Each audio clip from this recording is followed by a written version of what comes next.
सरकार की कहाँ चूक है। सरकार ने तो ये भारत के अंदर शांति, एक कहते हैं विपक्ष ज्यादा उछल रहा है उसके लिए दो शब्द बोले। आप बताओ, भारत के अंदर ही भारत की बेटियां अगर पाकिस्तान में जाकर के शादियां करेंगी, बच्चे यहाँ पैदा करेंगी, कल को अगर भारत पाकिस्तान पे कोई हमला करता है तो वो अपने शोहर को बचाने के लिए उतरेंगी या भारत का पक्ष लेंगी? आप बताइए, वो अपने बच्चों के बाप को बचाने के लिए उतरेंगे या भारत का पक्ष लेंगी? आज जो कश्मीर के अंदर आतंकवादी हमला हुआ, जब मोदी सरकार ने राष्ट्रपति शासन लगाया हुआ था, उन्हें पता था कश्मीर की स्थिति अभी ठीक नहीं है, राष्ट्रपति शासन को बढ़ाया जा रहा था, तो कौन सा विपक्ष था जो सुप्रीम कोर्ट गया था इलेक्शन के लिए? किसने कहा था लोकतंत्र की हत्या हो गई? किसने कहा संविधान खतरे के अंदर है? किसने कहा ईडी सीबीआई सब बिक चुका है? किसने देश का माहौल खराब किया? और जब वहां पर इलेक्शन हुआ, सरकार चुन के आती है, उसके 2 महीने बाद ही ये कांड हो जाता है। वहां पर हिंदुओं को चुन चुन कर धर्म पूछ के मारा जाता है। ला इलाहा इल्लल्लाह मोहम्मद रसूलुल्लाह अगर आप बोल पाओगे तो आपका जीवन बख्शा जाएगा, नहीं तो आपके सिर के ऊपर गोली मार दी जाएगी। आप बताइए, ये देश इससे चलेगा? और जब भारत सरकार ऐसे लोगों के ऊपर कार्रवाई करती है तो बोला जाता है मुस्लिमों को प्रताड़ित किया जा रहा है। 2014 कहाँ कार्रवाई हो रहा है? 10 दिन हो गया, अब तक कोई कार्रवाई हुआ ही नहीं। इनसे पूछिए, इनकी दादी ने बांग्लादेश जो बांटा था, क्या 2 दिन में बांट दिया था?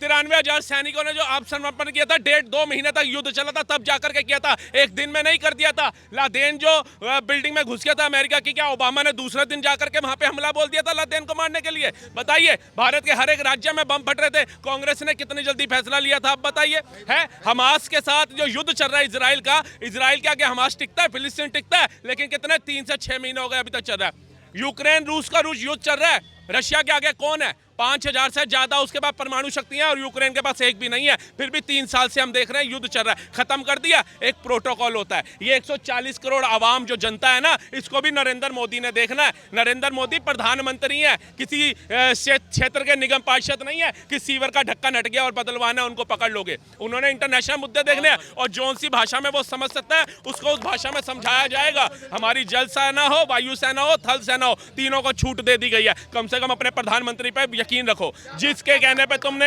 अग्निवीर योजना का बहिष्कार करना शुरू कर दिया था ना, आज जाकर के पूछना उन माँ बाप से, मुर्शिदाबाद के अंदर जो है वो सोच रहे होंगे कि हमारे घर में शायद अग्निवीर का जवान होता तो हमें पलायन ना करना पड़ता। वो 26 लोग जो मारे गए, उनमें अगर 2-4 भी अग्निवीर के जवान होते तो शायद 26 लोगों की शहादत नहीं होती। वो 26 में से 4-5 अग्निवीर के जवान उनको जवाब देना ज्यादा सक्षम समझते। किन्होंने विरोध किया?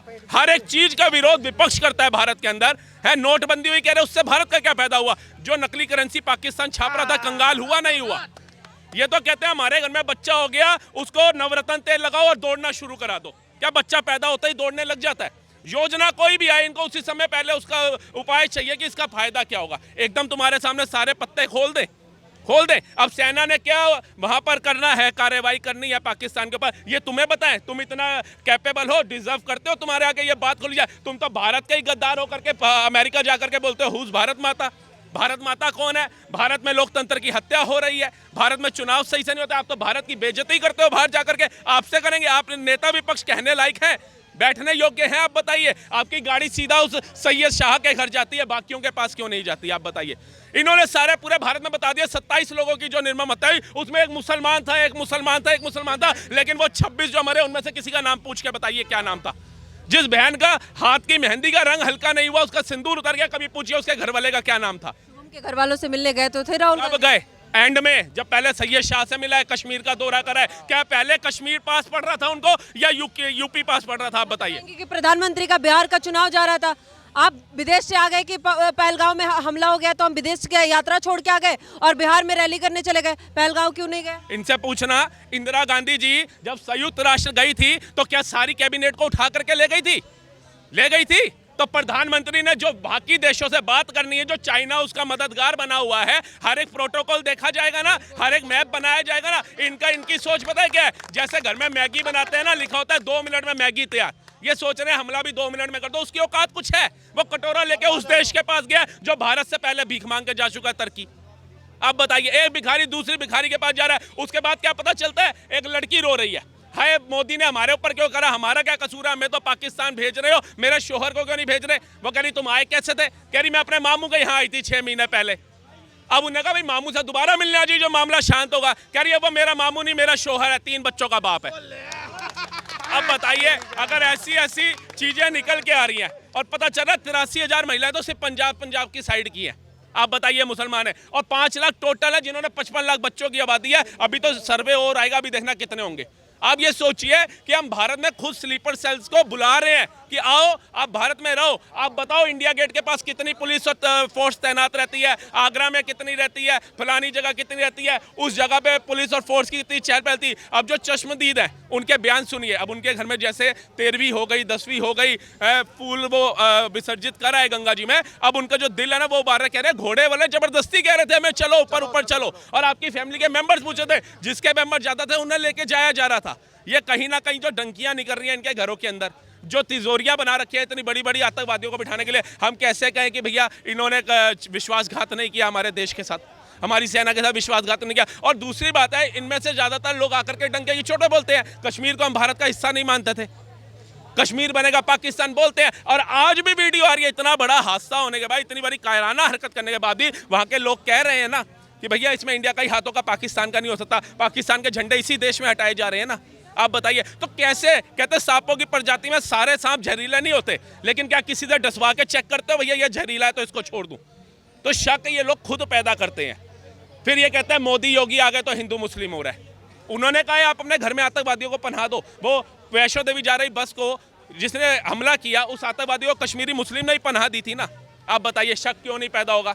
है मतलब तुम दुकान बदल के भी, नाम बदल के भी दुकान चलाओ तो वो ठीक है, और वो धर्म पूछ के मारे तो गलत हो गया। ये कहां लिखा है? पीओके में लगभग 10 मदरसों को बंद कर दिया गया, 10 दिनों तक बंद करने का ऐलान किया गया वहाँ पे मदरसों को। पाकिस्तान के अंदर खौफ तो हो गया है, बावजूद इसके ऐसी गिद्दर भपकी दे रहे हैं कि हम वार के लिए तैयार है, परमाणु बम की धमकी दे रहा है लगातार। अरे उससे बोल, जो तू बम की धमकी दे रहा है वो हमारे यहाँ बच्चे दिवाली में फोड़ लेते हैं। तू इन बम की धमकी मत दे, जो उड़ता तेरे ही एक शहर से, लाहौर से तो रावलपिंडी में जाके फट जाता है। उसकी 200 किलोमीटर से ऊपर रेंज नहीं है। यहाँ पे अग्निवनी अगर भारत ने फेंक दी ना तेरे ऊपर तो पाकिस्तान नक्शे से गायब हो जाएगा। अटल जी की लगता है इसको बात दोबारा दोहरानी पड़ेगी, सोशल मीडिया पे वायरल करनी पड़ेगी कि हमारी भूमि का इतना सा टुकड़ा गंवाना मंजूर है, लेकिन अगले दिन का सूरज पाकिस्तान नहीं देखेगा। ये घबराया है ना, इसका वो मुनीर है जो सेना का चीफ, कहाँ लापता है, पहले फैमिली भेजी अब खुद गायब हो गया। जिसकी सेना का चीफ डर के भाग गया, अभी तो भारत ने कुछ की नहीं कार्रवाई। जिसके वहाँ के नुमाइंदे जो हैं, जो सेना के अधिकारी हैं, वो रिजाइन दे रहे हैं, कह रहे हैं हमारा इस्तीफा ले लो, हमें अपने बच्चे देखने हैं। वो करेगा भारत से। और मैं तो कहता हूँ भारत को जब तक आप एक मैप सेट नहीं करते तब तक एक चीज करते रहिए, पानी रोकिए, पानी छोड़िए, इनको डुबा डुबा के मारो, क्योंकि डूबने लायक ही है ये लोग, साफ रहने लायक नहीं। ऐसी बहाने नहा धो भी लेंगे। क्या नाम हुआ sir? Advocate Dharmaraj Singhal. Sir क्या कहेंगे, अभी जिस तरीके से चल रहा है तनाव भारत और पाकिस्तान के बीच, आखिर किस तरीके की कार्रवाई होनी चाहिए? 10 दिन हो गया, विपक्ष कह रहे हैं कि अब तक कार्रवाई हुआ नहीं।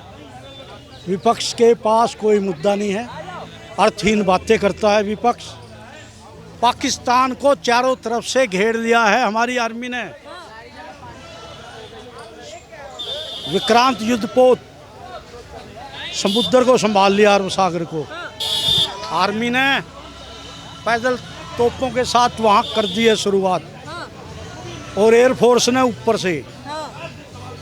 सेना तैयार है हमारी सेना पाकिस्तान को यूं मारेगी, था था था। लगता है वार की स्थिति हो रही है। एयरफोर्स यूं मारेगी आकाश में से, एक आदमी नहीं बचेगा पाकिस्तान का, जर्रा जर्रा मरेगा।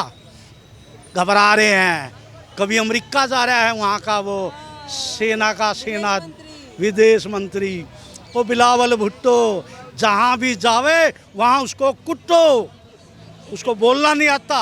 वो पाकिस्तान का राहुल गांधी है दूसरा। अमेरिका से कह रहा है कि भारत को समझा दो, जैसे बयान दे रहे हैं भारत वाले, युद्ध हो जाएगा। तुम पाकिस्तान वाले क्यों नहीं समझते?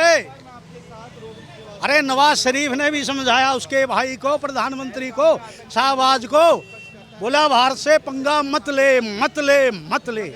फिर पंगा ले रहा है, फिर पंगा ले रहा है। अब भुगत क्या करेगा भारत? मैडम यूं टेंशन यूं हो रही है, दिमाग खराब हो गया उसका, प्रधानमंत्री शाहबाज का। वो रात को 3 बजे प्रेस कॉन्फ्रेंस, वो जो है ना, वो जो आतंकवादी सरगना है, अफसर क्या नाम है उसका, जो बूढ़ा है दाढ़ी वाला, नहीं वो आतंकवादियों का सरगना, हाफिज सैयद हाफिज, वो अंडरग्राउंड घुस गया है। 60 फौजी उसकी रक्षा के लिए छोड़ दिए हैं पाकिस्तान सरकार ने, कभी इसको मार ना दे, और ऐसी सुरक्षा दे रहे हैं जैसे वो प्रधानमंत्री है पाकिस्तान का। तो ये जो है ना, खुले पाकिस्तान कह रहा है कि हम आतंकवादियों को पालते हैं, पालन पोषण करते हैं। ये तो जग जाहिर हो चुका है। कितने देशों ने इनका बायकाट कर दिया। पाकिस्तान आदमी फ्रांस में नहीं जा सकता, नीदरलैंड में नहीं जा सकता, बहुत सारे कंट्रियों ने बायकाट कर रखा है। कोई पाकिस्तान को कोई वीज़ा नहीं मिलेगा पाकिस्तानी को। ये इनका समय आ गया। देखो रिपोर्टर महोदय, हर चीज़ का समय होता आने का और जाने का। जैसे बच्चा जन्म लेता है, जवान होता है, शादी होती है, बूढ़ा होता है, फिर मर जाता है। अब पाकिस्तान का मरने का समय आ गया है। इधर से बलूच तैयार बैठे हैं, पाकिस्तान का यह आतंकवादी पाकिस्तान की गर्दन काटने के लिए बलूच तैयार खड़े हैं। तालिबानी गिद्धों की तरह, ऐसे गिद्धों की तरह कि इनका मांस नोच नोच के खाएंगे तालिबानी। इधर तीन तरफ से हमारी तीनों सेनाओं ने घेर दिया, चौथी तरफ से बॉर्डर सिक्योरिटी फोर्स वो लगा दी है हमारे प्रधानमंत्री जी ने। और ये जो हालत है ना उनकी, ना जिया जाए ना मरा जाए, ना निकला जाए ना उगला जाए, वो हो रहा पाकिस्तान का हाल। एक एक आदमी अपने बीवी बच्चे क्यों भेज रहे हैं, ये इंग्लैंड में क्यों भेज रहे हैं ये मुनीर और वो राष्ट्र क्या नाम है, हाँ हाँ सैनिक है, और इस्तीफे दे देगा क्यों जा रहे हैं ये है? इस टाइम तो आना चाहिए वहाँ की जनता ने, हम भर्ती होंगे जी, हम मरेंगे। जैसे 1971 में मेरा भाई 1971 में गया था, जो कि फौजी भी नहीं था, लेके गए थे, मुझे आई हुई थी, पकड़ कर ले गए 1971 की लड़ाई में। और लड़ाई खत्म हो गई, जंग खत्म हो गया, 16 दिन के बाद फिर वो वापस घर आ गया था। भारत इस बार एकदम बदला लेने के लिए तैयार है। बिल्कुल बिल्कुल, हमारे प्रधानमंत्री, हमारे होम मिनिस्टर की आंखों से खून निकल रहा है। इतना दर्द है और इतनी पीड़ा है उनको, हमें जिसे भारत के हर नर नारी को पीड़ा है, हर नर को दुख है इस बात का, हर बहन को दुख है, हर उस पत्नी को दुख है जिसके पति को मारा गया है। आंखों में से खून निकल रहा है, खून, आंसू नहीं निकल रहे। बहुत गुस्सा है, बहुत दर्द है, पीड़ा है। और ये जो मैं एक आपको बात बताना चाहूँ, जो कि हमारे किसी मंत्री को भी नहीं इस बात का इल्म, ये सोच समझ कर पाकिस्तान ने ऐसा षड्यंत्र रचा है। ये दरिंदगी जो करी है ना, हिंदू देख कर मारो, हिंदू देख के क्यों मारे हैं कि यहाँ गृह युद्ध हो जाए हिंदू मुसलमान का, कि हिंदुओं का खून खोले, वो मुसलमानों को मारे, मुसलमान हिंदू को मारे। ये गृह युद्ध कराने के लिए षड्यंत्र रचा पाकिस्तान ने। कश्मीर में जो 90 में घटना हुई थी, उसका फायदा कौन उठा रहा है? वो पाकिस्तानी जो आए थे आग लगा के चले गए? नहीं, वो वही 100% कश्मीरी मुसलमान हैं जो डंके की चोट पे कह रहे थे मैं इसके लिए जान दे दूंगा। उनकी प्रॉपर्टी, उनका घर, उनका मकान, उनकी दुकान, सब पे कब्जा यही करके बैठे हैं। तो पहले इनसे निपटो ना। पहलगाम में वो खच्चर वाला, वो टेंट वाला, वो दुकान वाला, वो टूर ऑपरेटर, यही लोग ना वहाँ पे लेके गए कि भैया 500 रुपये में हम तुमको वो जगह दिखाएंगे जहाँ तुम 1 महीने बाद जाओगे। गलती किसकी है? तो पहले अपने अंदर के गद्दारों को निपटाओ, ठीक है? जिनकी लॉयल्टी जो है आपके खिलाफ है, पहले उनका इलाज करो, नहीं तो होगी महाभारत वाली। सब कुछ होने के बावजूद आप हारोगे कौरवों की तरह। आप कह रहे हैं निर्दोष लोगों की लाशें चाहिए हमें। वहाँ पे अभी से पीओके में मदरसों को बंद कर दिया गया, 10 दिनों के लिए मदरसा बंद करने का ऐलान कर दिया गया है। खौफ तो इतना हो गया है पाकिस्तान में। तो भैया क्या फ़र्क पड़ता है? कराची पे बम मारो, लाहौर पे मारो, हमें निर्दोष की लाशें चाहिए। उन्होंने ये नहीं देखा ना कि कौन मर रहा है। ये ह्यूमैनिटी जो होती है, ये जो चूरन चटाया गया है ना आपको कि सर्वे भवन्ति सुखिनः सर्वे सन्तु निरामया, ये सब उसके लिए है जब आपका दुश्मन उस स्तर का होता है।